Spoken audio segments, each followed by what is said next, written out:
जहां भी लॉकडाउन का उल्लंघन हो रहा है वहां वे उचित कार्यवाही कर रहे हैं।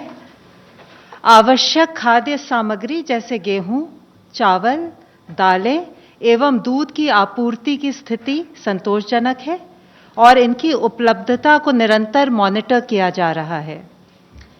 जैसा कि आप सबको पता है, माननीय प्रधानमंत्री जी ने 14 अप्रैल 2020 को राष्ट्र को संबोधित करते हुए 3 मई 2020 तक लॉकडाउन बढ़ाने की घोषणा की थी, जिसके अनुपालन में कल गृह मंत्रालय द्वारा विस्तृत दिशा निर्देश जारी किए गए हैं। गृह मंत्रालय ने सभी राज्यों एवं केंद्र शासित प्रदेशों को पत्र लिखकर इन दिशा निर्देशों को ग्राउंड लेवल पर क्रियान्वित करवाने तथा आम जनता के लाभ के लिए इनके व्यापक प्रचार पर जोर दिया है। लॉकडाउन के अंतर्गत 3 मई 2020 तक संपूर्ण देश में हवाई, रेल और सड़क मार्ग से यात्रियों का आवागमन बंद रहेगा। टैक्सी, ऑटो रिक्शा और साइकिल रिक्शा सहित कैब एग्रीगेटर्स की सेवाएं प्रतिबंधित रहेंगी। सभी शैक्षिक एवं संबंधित संस्थान बंद रहेंगे। सभी cinema halls, malls, shopping complex, gymnasium, sports complex तथा इसी प्रकार के स्थान बंद रहेंगे। सभी सामाजिक, राजनैतिक, खेल, मनोरंजन, शैक्षणिक, सांस्कृतिक, धार्मिक समारोह और अन्य सभाओं के आयोजन पर रोक रहेगी। सभी धार्मिक स्थल, पूजा स्थल, धार्मिक समागम जनता के लिए बंद रहेंगे। जो क्षेत्र हॉटस्पॉट्स या कंटेनमेंट जोन नहीं है, वहां पर 20 अप्रैल से कुछ चुनिंदा गतिविधियों की अनुमति दी जा सकेगी, बशर्ते कि वहां पर मौजूदा दिशा निर्देशों एवं सोशल डिस्टेंसिंग का कड़ाई से अनुपालन किया जा रहा हो। इन चुनिंदा गतिविधियों को अनुमति देने का उद्देश्य यह सुनिश्चित करना है कि कृषि और संबंधित गतिविधियां पूर्ण रूप से कार्यात्मक रहें, ग्रामीण अर्थव्यवस्था अधिकतम दक्षता से कार्य करे इत्यादि। गृह मंत्रालय द्वारा विस्तृत दिशा निर्देश हमारी वेबसाइट पर उपलब्ध हैं। मैं आपके माध्यम से एक बार फिर लोकहित में लॉकडाउन को सफल बनाने के लिए कुछ नियमों का सार्वजनिक स्थानों पर और कार्यस्थलों पर कड़ाई से अनुपालन करने पर जोर देना चाहूंगी। अनिवार्य रूप से सभी सार्वजनिक और कार्यस्थलों पर फेस मास्क पहना जाए, सोशल डिस्टेंसिंग का पालन किया जाए, 5 से अधिक लोग सार्वजनिक स्थानों पर एकत्र ना हों, सार्वजनिक स्थानों पर थूके नहीं, शराब, गुटखा, तंबाकू की बिक्री को सख्ती से प्रतिबंधित किया जाए, कार्यस्थलों पर टेम्परेचर स्क्रीनिंग की जाए और सैनिटाइजर्स का प्रयोग किया जाए। बुजुर्ग और रोगग्रस्त व्यक्ति तथा छोटे बच्चों के माता पिता को घर से कार्य करने के लिए प्रोत्साहित किया जाए। निजी और सार्वजनिक दोनों क्षेत्रों के सभी कर्मचारियों के लिए आरोग्य सेतु के प्रयोग को बढ़ावा और दिया जाए।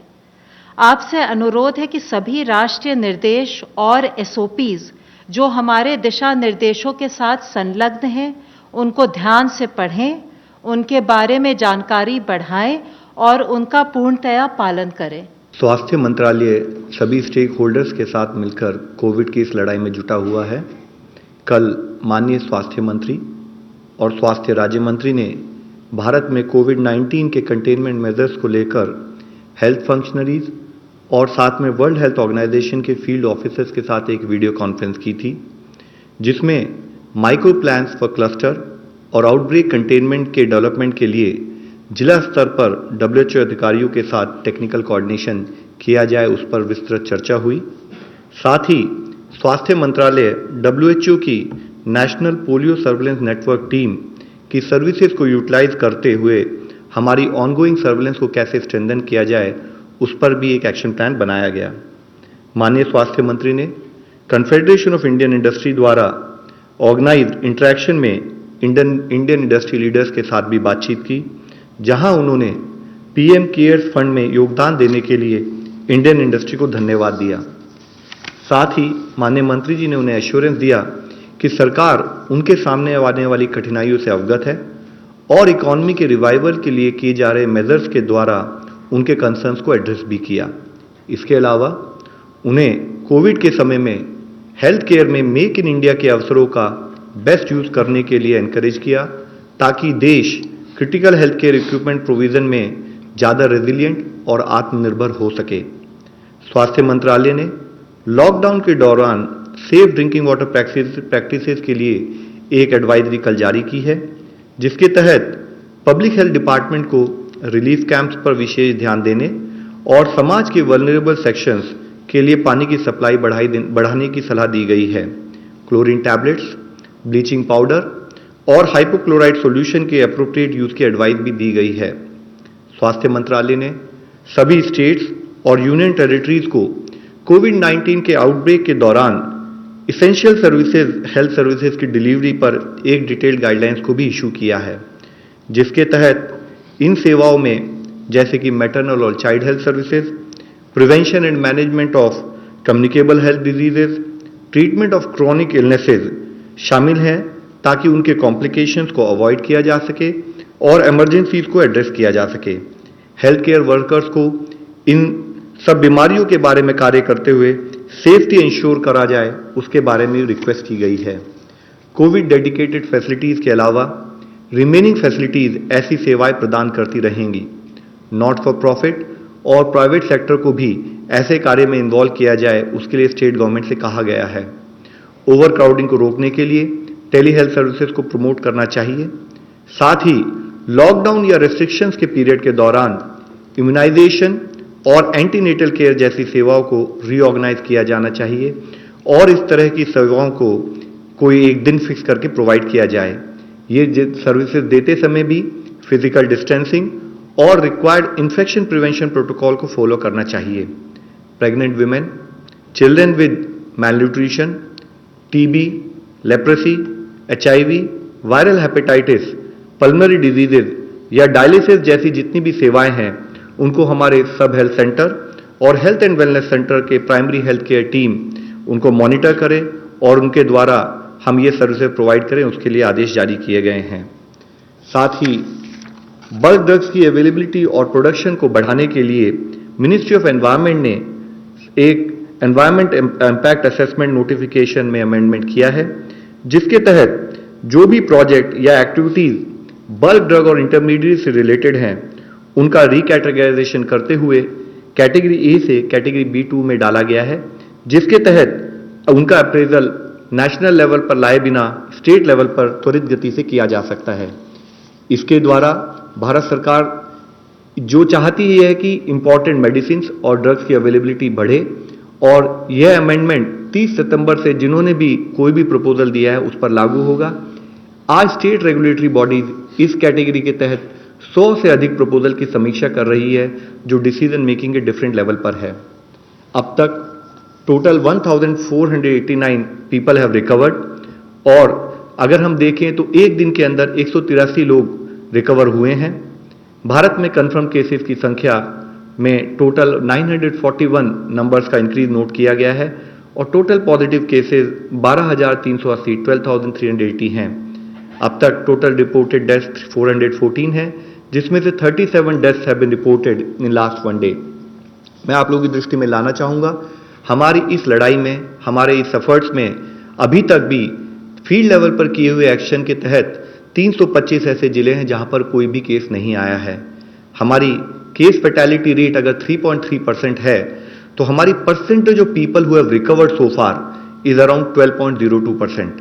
साथ ही फील्ड लेवल पर जो कुछ ऐसे जिले जहां पर इससे पहले केसेस आए थे, लेकिन फील्ड एक्शन के द्वारा उनको कंट्रोल और उनके कंटेनमेंट से संबंधित जो काम हुआ है, उसके तहत माही इन पुडुचेरी एक वह जिला है जहां पर पिछले 28 दिनों से कोई फर्दर पॉजिटिव केस नहीं आया है।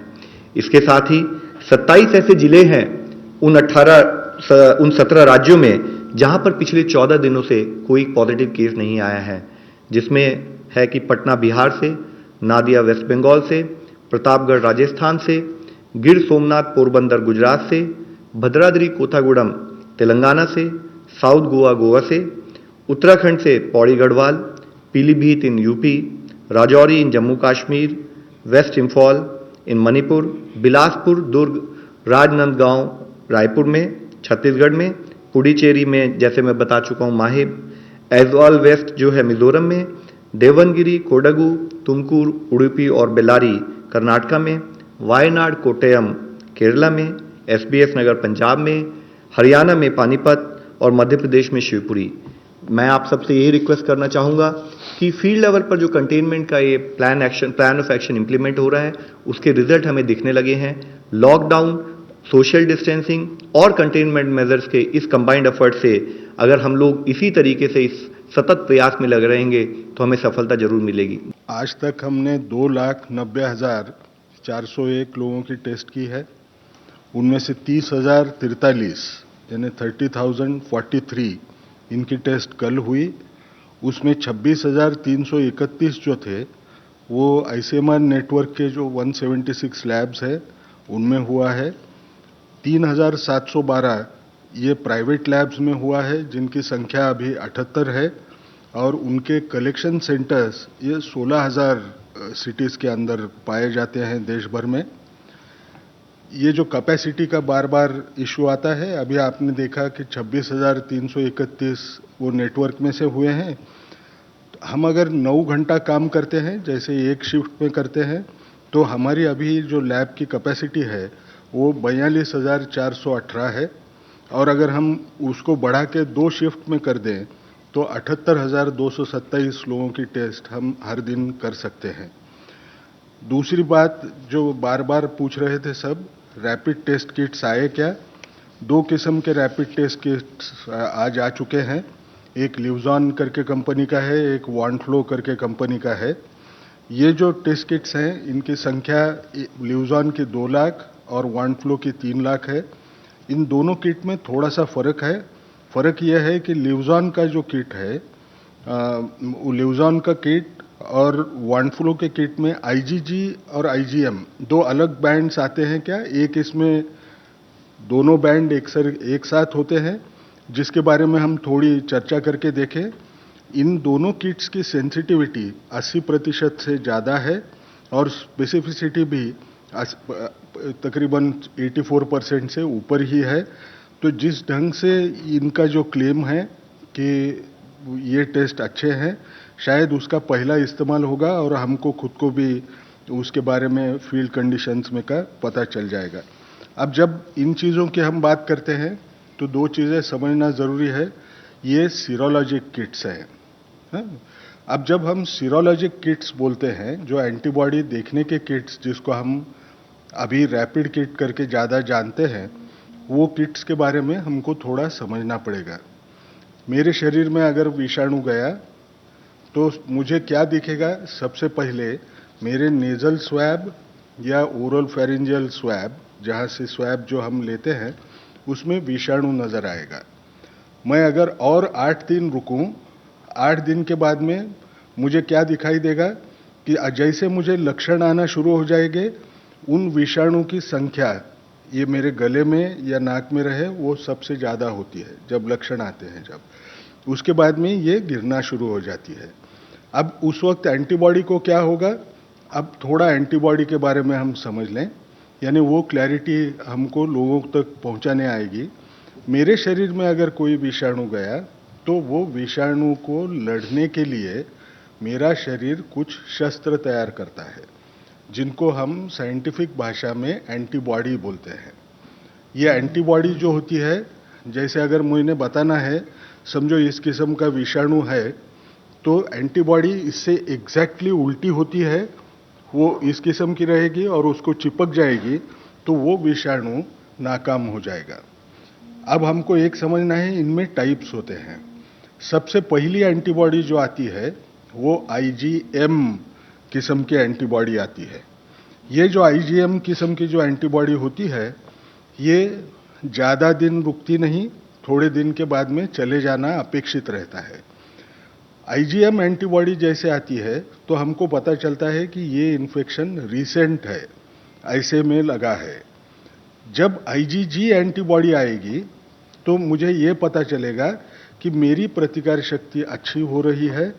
इसका मायना सिर्फ आईजीजी अगर मुझे दिखा और आईजीएम नहीं दिखा तो मैं ये समझ सकता हूँ ये पुराना इन्फेक्शन है। अब इतना मैंने क्यों बताया, उसके दो कारण हैं।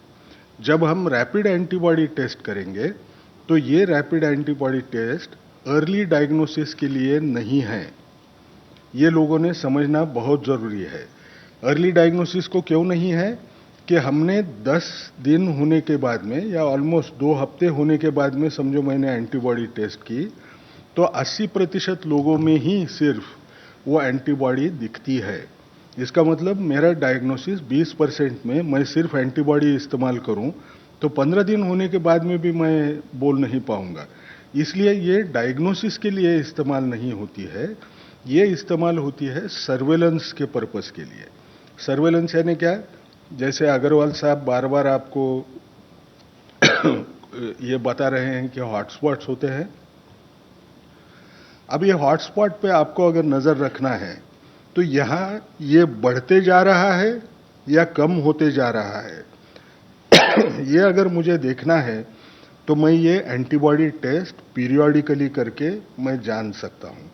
अब कुछ लोगों के मन में एक विचार आएगा कि क्या एंटीबॉडी टेस्ट पॉजिटिव हो गई इसका मायना मुझे इन्फेक्शन हुआ, मुझे बाद में इन्फेक्शन नहीं होगा, ऐसे मैं मान सकता हूँ क्या? तो हमको एक दूसरी चीज़ समझना है।